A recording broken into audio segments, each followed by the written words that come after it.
نہیں،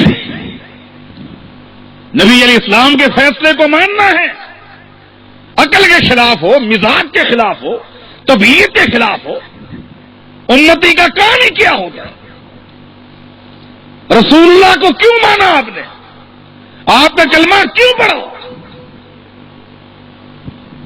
آپ کا کلمہ پڑھا کیوں؟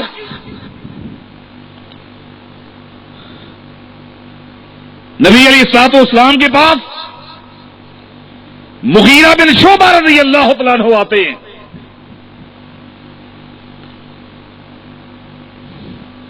اور آ کر عرض کرتے ہیں کہ اے اللہ کے رسول صلی اللہ علیہ وسلم، فلاں انصاری کے گھر میں لڑکی کا رشتہ موجود ہے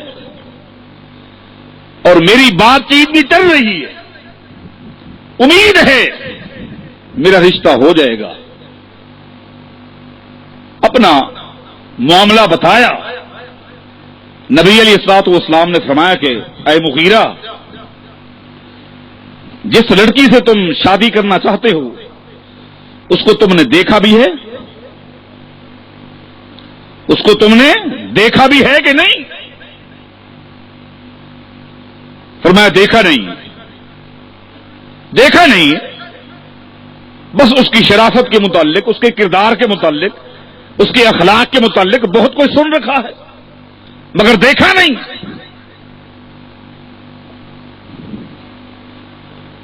فرمایا کہ فانظرها فإنه أدوم، اے مغیرہ ایک نظر اس لڑکی کو ضرور دیکھ لو، اگر دیکھ کر رشتہ کرو گے اس رشتے میں اللہ تعالیٰ برکت ڈالے گا، رحمت والا بن جائے گا، ایک نظر دیکھ لو۔ ٹھیک ہے جی۔ مغیرہ بن شعبہ رضی اللہ تعالیٰ عنہ اٹھے اور انصاری کے دروازے پر پہنچے، چونکہ معاملہ پہلے سے چل پڑا تھا، باتیں ہو رہی تھی، انصاری مغیرہ بن شعبہ کو گھر لے گئے۔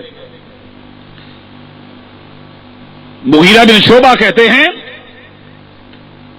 میں کمرے میں گیا، وہ لڑکی اسی کمرے کے ایک کونے میں بیٹھی تھی، وہی متنقبۃ، اور پردے کی حالت میں تھی، پردے کی حالت میں بیٹھی تھی۔ میں اس کے باپ کے ساتھ بیٹھ گیا اور میں نے کہا کہ آپ کو اور میرا معاملہ جو چل رہا ہے اس کے متعلق آج میں نے اللہ کے رسول صلی اللہ علیہ وسلم کو اطلاع دی ہے اور آپ نے مجھے حکم دیا ہے کہ ایک نظر دیکھ لو۔ مغیرہ بن شعبہ رضی اللہ تعالیٰ عنہ فرماتے ہیں جو ہی میں نے لڑکی کی دیکھنے کی بات کی اس انصاری کے چہرے کا رنگ اتر گیا۔ یہ انصاری پردے کے بڑے سخت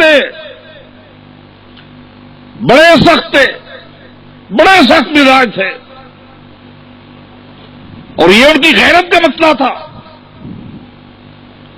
اتنے سخت تھے کہ ام خلاد رضی اللہ تعالیٰ عنہ جس دن نبی علیہ السلام کے پاس آئی اور اپنے بیٹے کے متعلق معلوم کرنے کے لیے آئی، جو بیٹا شہید ہو چکا تھا، کہ مجھے بتائیں میرا بیٹا کتنا لڑا، میرے بیٹے کے ہاتھوں کتنے لوگ مرے، ایک تسلی اور سکون کے لیے آئی۔ لیکن صحابہ کرام کہتے کہ ہم نے ام خلاد کو دیکھا کہ مکمل پردے میں آئی، ہم نے دیکھا اور ہم حیران ہو گئے اور ہم نے ام خلاد سے پوچھا تسألین عن ابنک وانت متنقبۃ، اے ام خلاد جس کا بیٹا فوت ہو جائے، جس کا بیٹا شہید ہو جائے، اس خاتون کو لباس کا کہاں ہوش ہوتا ہے، دوپٹے کا ہوش نہیں ہوتا، وہ تو جزا فضا کر رہی ہوتی ہے، روتی ہے، اس کو کوئی خیال تک نہیں ہوتا، لیکن اتنا مکمل تو پردے میں آئی ہے، کیا ہی تیری استقامت ہے۔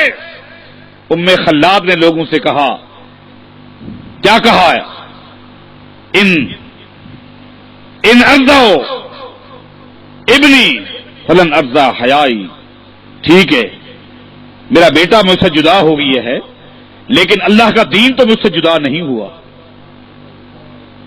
میں نے حیا اور غیرت کو اپنے جسم سے جدا نہیں کی۔ غیرت اور حیا، دین، اسلام میرے سینے کے ساتھ لگا ہوا ہے۔ بڑے سخت مزاج لوگ ہیں۔ سید عائشہ رضی اللہ تعالیٰ عنہ فرمایا کرتی تھی، اللہ تعالیٰ انصار کی عورتوں پہ اپنی رحمت نازل فرمائے کہ جس دن جس رات پردے کا حکم نازل ہوا، عشاء کی نماز ہو چکی تھی، عشاء کی نماز کے بعد اللہ تعالیٰ نے جبریل علیہ السلام کو بھیجا اور پردے کی آیات جبریل علیہ السلام لے کر آئے۔ اس وقت چند انصاری نبی علیہ السلام کے ساتھ بیٹھے تھے۔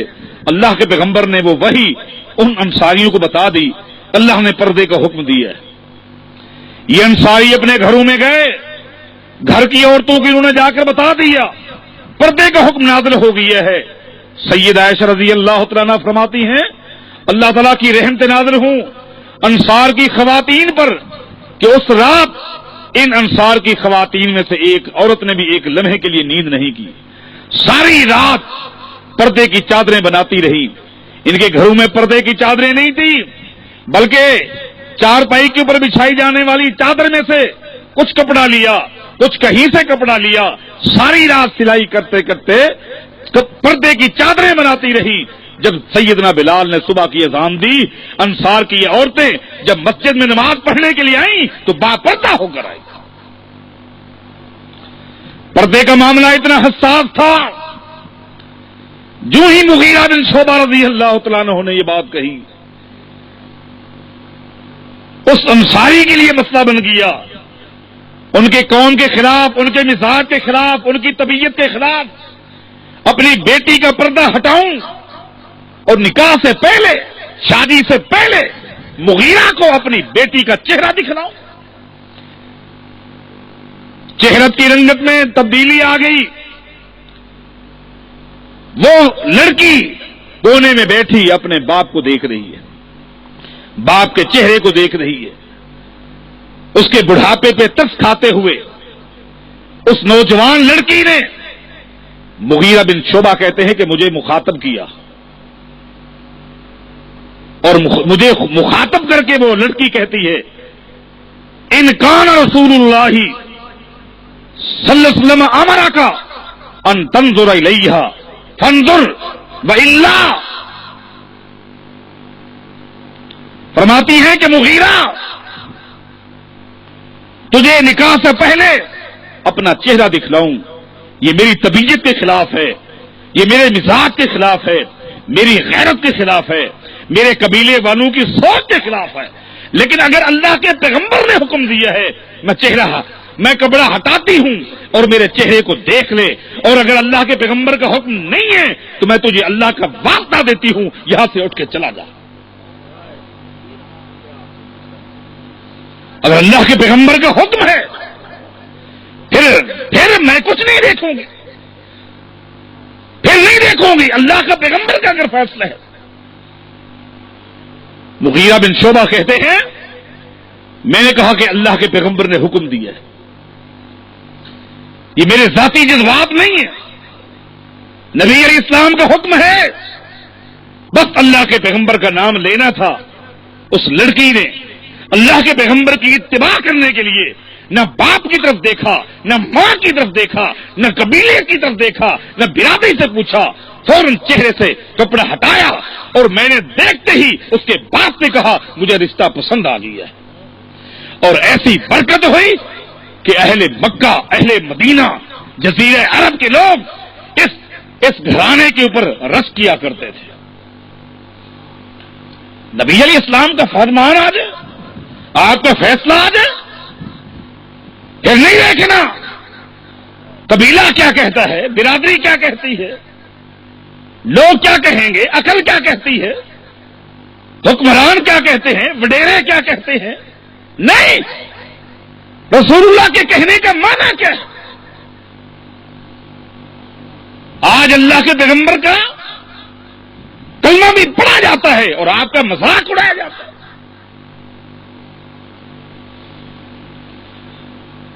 اللہ کے پیغمبر کا احترام آج صرف اللہ کے پیغمبر کی ذات تک محدود ہو گئی ہے، اور اللہ کے پیغمبر کی ذات کا احترام اور ادب اور محبت تو مکہ والا بھی کرتے تھے، مکے والے بھی کرتے تھے،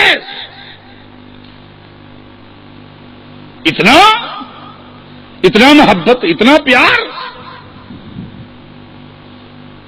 کہ جس وقت نبی علیہ السلام کی عمر مبارک 25 سال ہے، ابھی اعلان نبوت میں 15 سال باقی ہے، آپ کا پہلا نکاح سیدہ خدیجہ رضی اللہ تعالی عنہا کے ساتھ ابو طالب نے پڑھایا تھا۔ ابو طالب نے نکاح پڑھاتے وقت کیا کہا؟ نکاح کے اندر کیا کہا؟ خاندان قریش موجود ہے، مکہ والے موجود ہیں، مختلف وادیوں کے لوگ آج موجود ہیں۔ ابو طالب نکاح کا خطبہ پڑھ رہا ہے اور خطبے کے اندر کہتے ہیں ایکم یوازی محمدا شرفم و فضلم و نبلا، او مکہ والو، او قریشیو، او ہاشمیو، بتاؤ تم میں سے جتنے لوگ یہاں موجود ہیں، تم میں سے کون ہے جو شرافت میں، اخلاق میں، جرأت میں، کردار میں میرے بھتیجے محمد کا مقابلہ کر سکتا ہو صلی اللہ علیہ وسلم۔ آپ کی شرافت کو مانتے تھے، آپ کی صداقت کو مانتے تھے، آپ کی امانت کو مانتے تھے، آپ کے کردار کو مانتے تھے، آپ کے اخلاق کو مانتے تھے، ساری چیزیں مانتے تھے۔ اگر اتنا ہی مان لینے سے آدمی کامیاب ہو جاتا ہے تو یہ عقیدت تو ابو جہل کے پاس بھی تھی۔ لیکن آپ غور کریں کہ ابو جہل میں اور ابو بکر صدیق رضی اللہ تعالیٰ عنہ میں کیا فرق ہے؟ کیا فرق ہے؟ فرق یہ ہے کہ ابو جہل نے میرے پیغمبر کی ذات کو مانا ہے، ابو بکر صدیق نے میرے پیغمبر کی ذات کو بھی مانا ہے اور بات کو بھی مانا ہے، یہ ہے فرق۔ ابو جہل میرے پیغمبر کی ذات پر وارے جاتا تھا، حتیٰ کہ اعلان نبوت کے موقع پر ابو جہل نے کہا کہ یہ اعلان چھوڑ دے، نبوت کا دعویٰ چھوڑ دے، اس کے علاوہ جو بھی مطالبہ رکھے، محمد اگر بادشاہت چاہتا ہے بادشاہت دینے کے لیے ہم لوگ تیار ہیں۔ بتاؤ، عقیدت تھی نا، بادشاہت دینے کے لیے تیار ہیں۔